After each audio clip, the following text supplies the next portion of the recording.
Hello dear children, how are you all doing? Now as usual, before we start our class, we should say prayers. Now what is prayer? Prayer means talking to God. Who is God?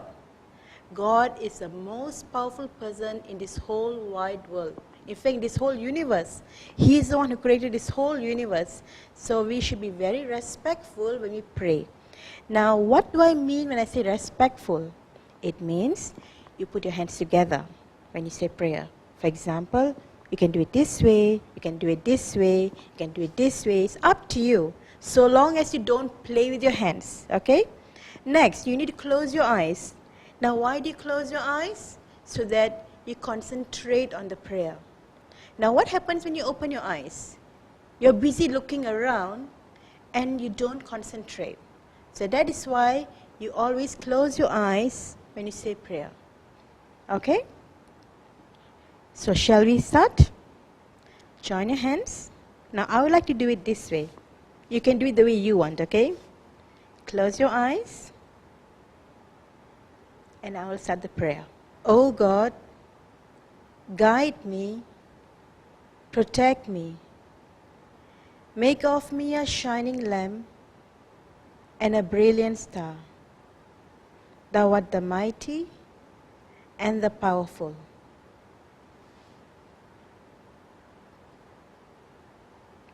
Okay, now you can open your eyes.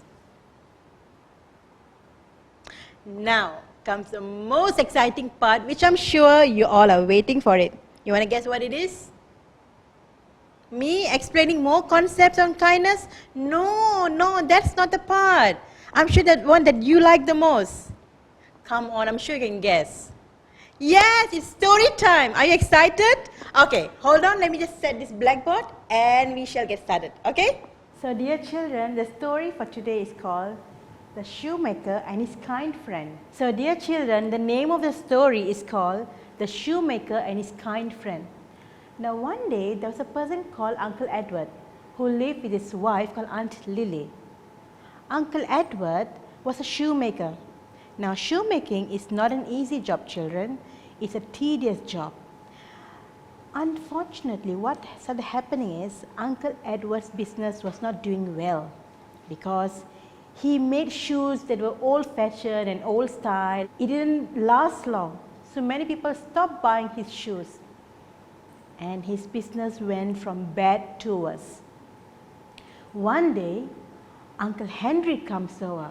Who's Uncle Henry? Uncle Henry is Uncle Edward's best friend. Now, Uncle Henry, on the other hand, is a successful carpenter.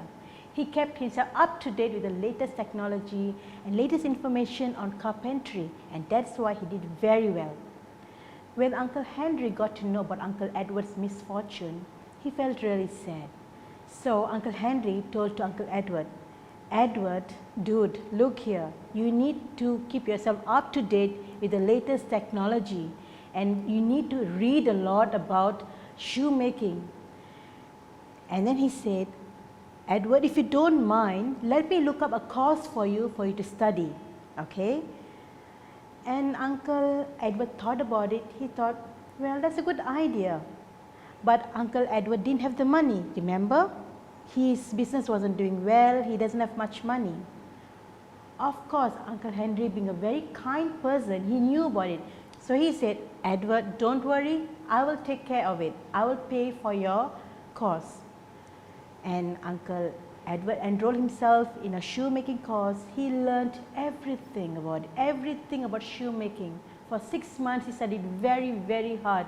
Whether it's the design, the style, the color, everything about shoemaking. As soon as he was done with learning about shoemaking, he then started making shoes, like the best ones.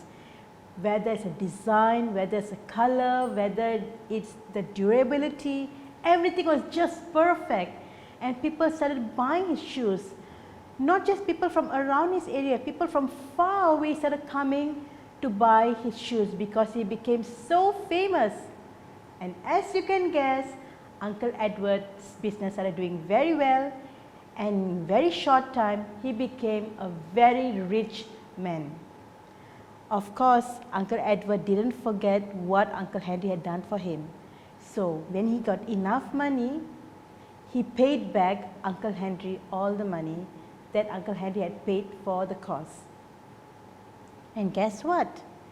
Whenever Uncle Edward came across anybody who wants to study but who doesn't have the money, he sponsored their education as well. So the reason is because Uncle Edward was very grateful towards Uncle Henry's kindness. So what can you learn from this story? That Uncle Henry is a very kind person. He knew about Uncle Edward's misfortune. He knew about Uncle Edward that he didn't have the money to study, and he wanted to help his friend. So kindness means when you see somebody is not doing well, when you see somebody is sad, you help them.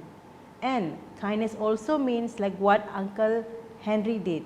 When somebody doesn't have the money, you give them money to educate them. And also what Uncle Edward did later on, when he had the money and when somebody wanted to study and they didn't have the money, he was there to give them the money for their education. So dear children, I hope you enjoyed this story.